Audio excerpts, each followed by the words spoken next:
Hey, STEMers, welcome to section 9.4. So we're now in the second half of our trig unit, and we've explored what the unit circle is, and that's allowed us to really, for the first time, understand like what sine and cosine are, so that they're not just kind of like magic to us. We actually kind of know what they are, where they come from, and how they work. So now as we enter into the second half of the unit, we want to start applying a lot of the things we did in our other units to sine and cosine. So for example, if we turn those into functions and graph them and do transformations with them, how does all of that translate into, when we apply it to sine and cosine? And the answer is it looks a little bit different, but pretty much a lot of the same rules about transformations and all that stuff still apply. So we're going to notice a lot of similarities today with stuff we've done throughout the year. So let's start looking at how would you graph just your most basic sine or cosine function. So let's do that right now. So you're on page 257 of the student journal. We're doing exploration 1, and I'm going to say that if you don't have your unit circle out, please just pause the video, get your unit circle out, and then keep watching. So here we go. So let's start getting some data points. So we want the sine of all of these different spots here. So let's take a look at how we might do that. So remember, the sine is always the y value. So sines are y values. So if our input is negative 2 pi, let's go to our thing here. So negative 2 pi would be right here. What is the y value right there? Well, the y value right there is 0. So the sine at negative 2 pi is 0 because that's what the y value is there. Now let's do negative 7 pi over 4. So that would be negative 1 3/4. So negative 1 pi, negative 1.5 pi, negative 1 3/4 pi. So it looks like we're just kind of going around this way. So what is the y coordinate right there? It's the square root of 2 over 2. All right, what is the y value at negative 1.5 pi? Negative 1 pi, negative 1.5 pi. The y value is 1. All right, negative 1 1/4 pi. So negative 1 pi, this would be negative 1 1/4 pi. So the y value right there is square root of 2 over 2. All right, negative pi. So if we go to negative pi, the y value there is 0. All right, negative 3/4 pi, negative 1/2, negative 3/4 pi. Y value is negative square root of 2 over 2. All right, negative 1/2 pi, so that's right here. The y value is negative 1. All right, negative 1/4 pi. Our y value is negative square root of 2 over 2. And at 0, the y value is back to 0 again. All right, so now we're going to do these. I am going to keep doing each one of them with you just so that you feel like you're really comfortable with this. So pi over 4, the y value is square root of 2 over 2. Pi over 2, y value is 1. 3/4 pi, 3 pi over 4, that's right here, square root of 2 over 2. Pi, y value is 0, so the sign is 0. 5 pi over 4, so that's 1 1/4 pi, 1 pi, 5 pi over 4, negative square root of 2 over 2. 3 pi over 2 is right here, the y value is negative 1. 7 pi over 4, that's right here, the y value is negative square root of 2 over 2. 2 pi, it's right there, y value is 0. And 9 pi over 4th, that's 2 1/4 pi. Okay, so that's 1 pi, 2 pi, 2 1/4 pi, that's square root of 2 over 2. And there we go. All right, very good. So let's now start plotting these points. So at Negative 2 pi. So if the x is negative 2 pi, the y value is 0. All right, square root of 2 over 2. I'm going to run and grab a calculator. I'm going to put the square root of 2 over 2 in here and see what that is. That is a decimal. Square root of 2, enter, divided by 2. So it's 0.707. All right, so any square root of 2 over 2 is like not quite to 1, but almost. So let's see here.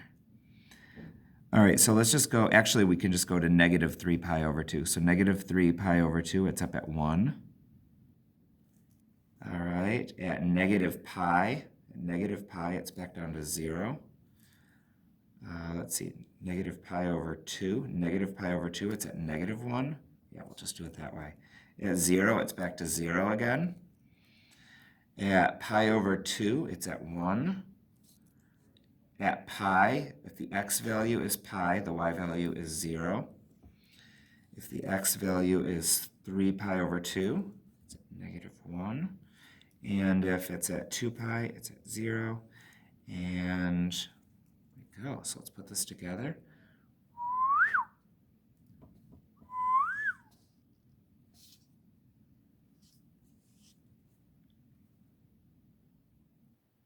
There we go. So that is what a graph of the sine function looks like. Sine and cosine functions are called periodic functions. I'm going to write the word periodic right here. The reason is because they follow like a pattern. Like eventually they just keep repeating and doing the same thing over and over, which is why we call it periodic. So there's the sine, and now we're going to do a graph of the cosine function.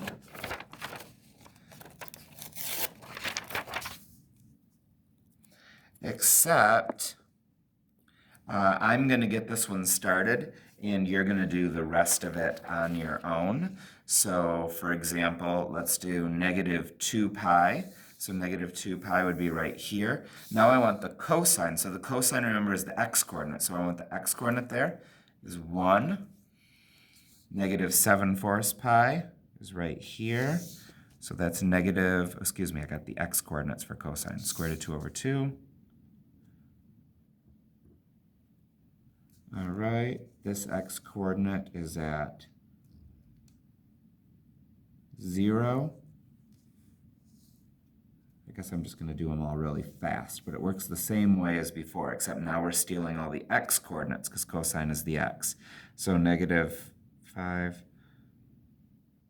pi over 4. Ooh, I wonder if I've made a mistake here. Negative 7 pi over 4. Negative 7 pi over 4 would be this one. So this is actually going to be, no, I got that right, good. 0, good. So now I'm working back this way, negative 5 pi over 4.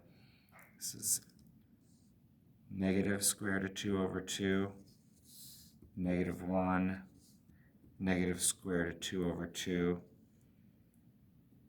negative pi over 2, negative pi over 4, 0 at 0, the x-coordinate is 1. So I'm going real fast here. I'm just grabbing all the x-coordinates, and if you are struggling with that, then just, talk to your teacher, talk to me when you get into class, and we'll look at this. So the pi over 4, the x-coordinate is square root of 2 over 2. 2, so now we're looking at 0, negative square root of 2 over 2, negative 1, negative square root of 2 over 2, 0, square root of 2 over 2, 1, and square root of 2 over 2. Okay, so now when we graph those, we've got, so at negative 2 pi, it's at 1. And at negative 3 pi over 2, it's at 0. At negative pi, it's at negative 1. At negative pi over 2, it's at 0. And at 0, it's at 1. At pi over 2, the y-coordinate is 0. At pi, the y-coordinate is -1. 3 pi over 2, the y-coordinate is 0. 2 pi is at 1. And there we go. So it's going to look like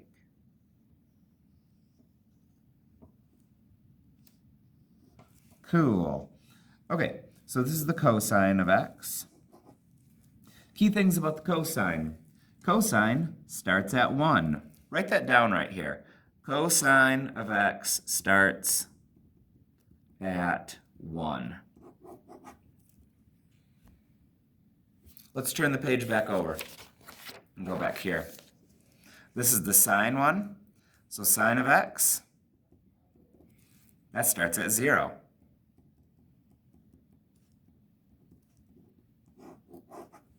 Those are things that you're going to want to just kind of quickly be able to recognize. That way when you look at a graph, you kind of know whether you're looking at a sine or a cosine graph, because it'll either start at 0 or it'll start at 1.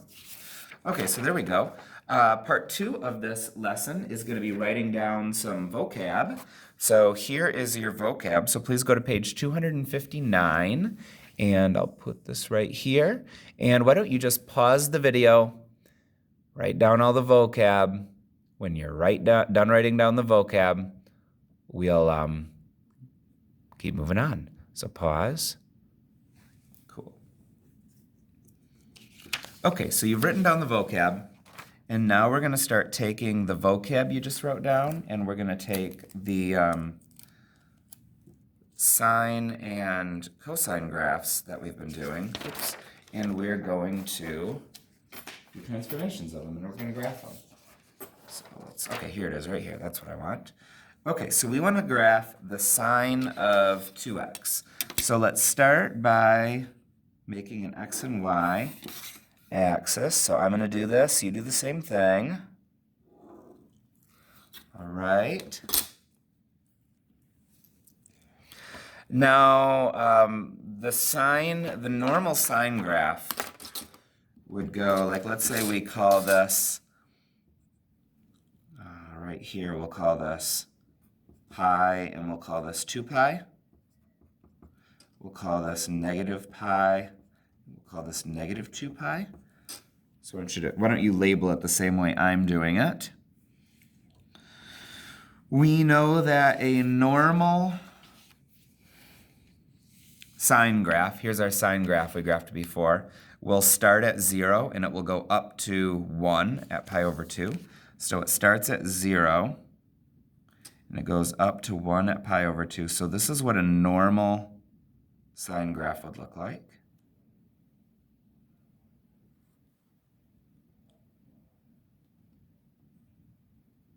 Okay, there we go. So there's our normal sine graph. But instead, they've got a 2x right here. So I have to think back to my transformations and say, what does this 2 do in terms of transformations? So what I remember is if it's attached to the x, it's going to affect things left and right. So it's going to affect things horizontally. And if it's being multiplied by it, then that means it's going to be a stretch or shrink. And we remember that anything that happens with the x's does the opposite of what you would think. So you would think that a 2 here would make it vertically stretch, but since that things that are attached to the x's do the opposite of what we think, I'm thinking that it's going to, I know that it's going to take this graph and it's going to shrink it down and condense it twice as far. So instead of it taking from here to get all the way up and down, it's only going to take from here to here to get up and down. So it's going to go like this because it got shrunk vertically. So it's going to be going up and down twice as fast. Like that.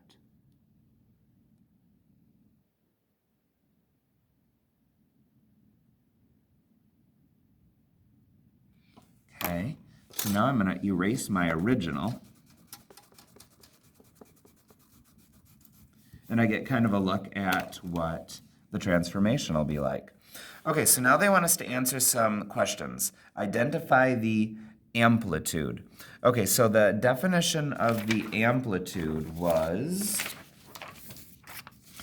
Find the distance between the maximum and minimum of the graph, then divide that number by 2. So the maximum, it goes up to 1. The minimum, it goes down to -1. So that's 2 units apart. So if I take 2, divide it by 2, the amplitude is 1. So amplitude equals 1. All right, now the period. The period is the horizontal length of a cycle. The cycle is the shortest repeating portion of a graph. Okay, so right now this is going up, down, and then up. You see how it starts at 0? Now it's going up, down, and do you see how it got back to the starting point again? Up, down, up, up, down, up. So from here to here is the distance before like it starts repeating and doing the same thing again. So from 0 to pi.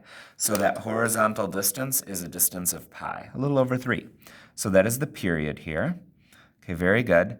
So the next thing we need is describe the transformation. So we basically just did a horizontal shrink 2 times. So the transformation was a horizontal shrink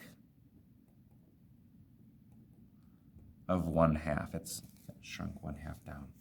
Okay, so I've graphed it. I got an amplitude, I got a period, I got a horizontal shrink. These graphs are not going to look perfect because these are such tiny grids. So mine's not going to look great, yours isn't going to look great, but it'll look all right and we get the idea. Okay, let's do number 2. Make a grid, make an X and Y axis, that's what I meant to say. There we go. Okay, so normally a cosine would go, all right, I'm going to make 1 up 3. You'll see why in a little bit. Since it's 1/3 here, I know it's going to be a vertical shrink. So I'm going to say that this is 1 and this is -1, just so I can scale it a little bit bigger. So again, we'll say that this is pi, this is 2 pi, this is negative pi, this is -2 pi. Okay, so that'll help us there. Okay, so the normal cosine graph starts at 1, so it's going to look like this. So the normal cosine graph starts like this, and it goes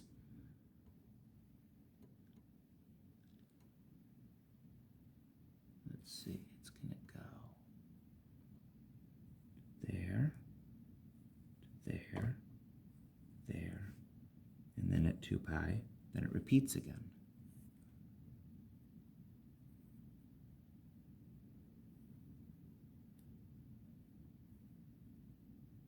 Oop, I see. We gotta get it to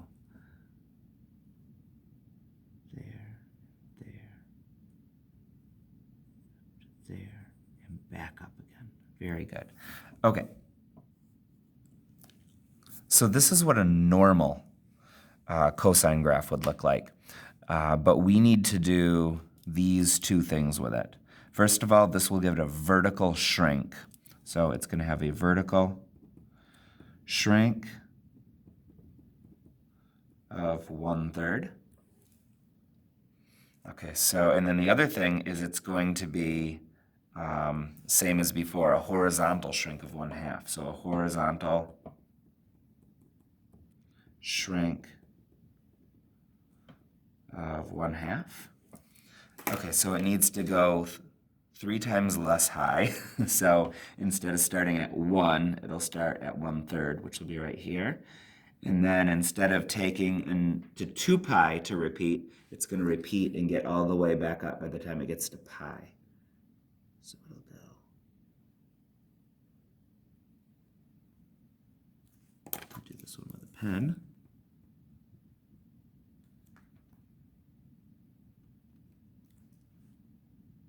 Go up and down twice as fast.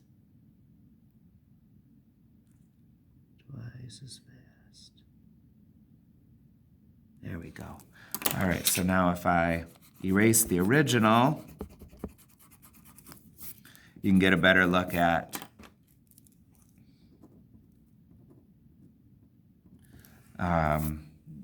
at the transformation. So there's the new one right there.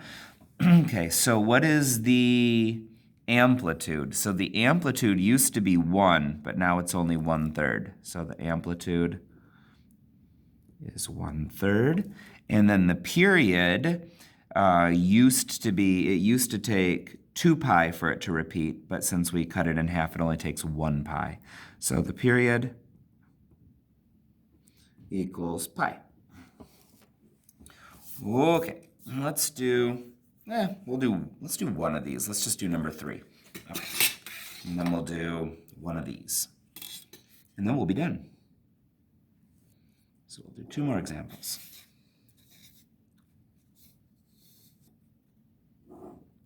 Okay. All right, I'm going to start by graphing just a normal sine. So we'll start here. Pi, 2 pi, negative pi, negative 2 pi. All right, so normally I would go up to 1, down to negative 1. So normally a sine starts at 0, and it takes 2 pi to repeat again. So it'll go like this.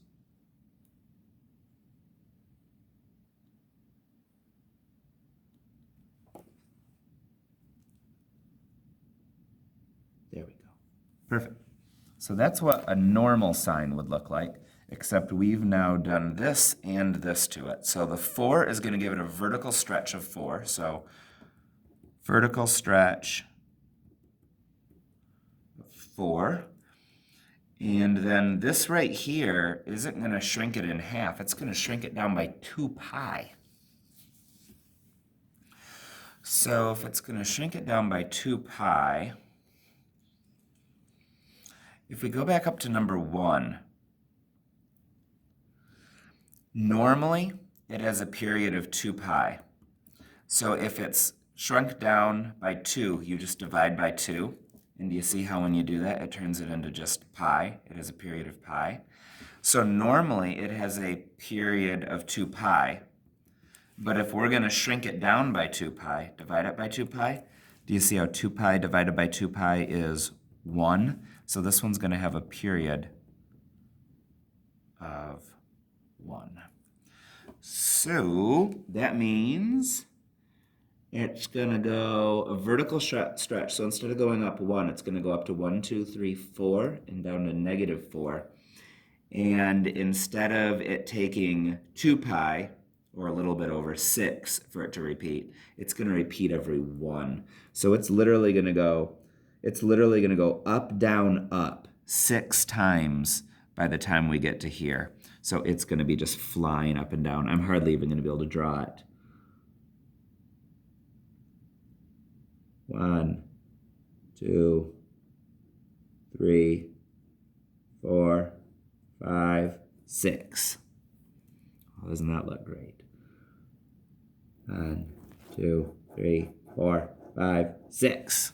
Okay, there we go. So that's ish what it's going to look like. All right, so now we need to describe the transformations. It is a we already did that. Vertical stretch of 4, and then there was a horizontal shrink of 2 pi. Horizontal shrink of 2 pi. Okay, and then the amplitude was from here, from the center line to the top is 4. So the amplitude is 4. Okay, I told you these graphs were going to look ugly with this, but we kind of get the idea. All right, number 5. We'll say that this is the last one we're going to do. Nah, let's do number 6. We've already done 2 sines. Let's do 2 cosines. Okay, cosine. We are so close to being done with notes.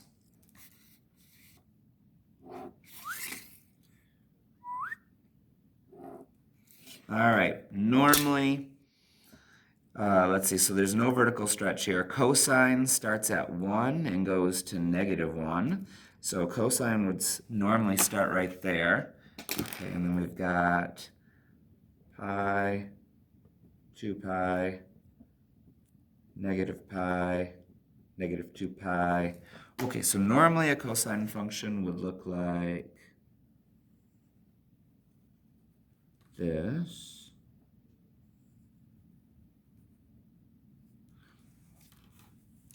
So what are the changes that this one has had made to it? First of all, it's been moved down 3. So I'm just going to take this one and move it down 3. 1, 2, 3. 1, 2, 3.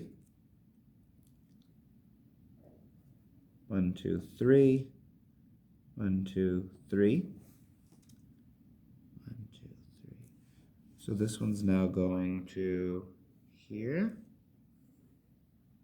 So now we've moved it down 3, but this is plus pi over 2.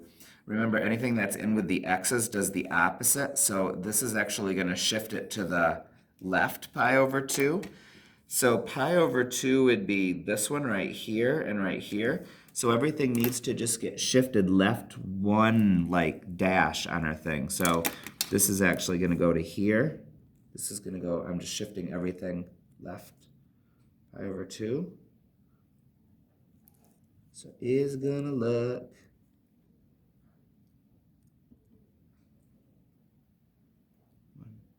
oops, it's actually supposed to be here. Okay, so then it's actually going to look like that. And when I erase all the stuff in pencil, we'll get a better look at it. So I moved it down 3. Oh boy, look at that. I moved it down 3 and I moved it to the left pi over 2. Okay, so the amplitude didn't change because I didn't vertically stretch it. So the amplitude is still going to be 1. The period, we didn't shrink it or stretch it vertically, so the period is still going to be 2 pi, except it got shifted down 3, and it got shifted to the left pi over 2. Cool. All right, so I found that this is a lesson that's difficult to just simply do, to learn via a video and then get it. So if you don't understand all of this, that's okay. The key is that you get a basic idea so that you can come back to class with good questions. So hopefully you can do that. And good luck. Give the homework a try, and we'll work out any details that you need help on in class. Thanks. Good luck.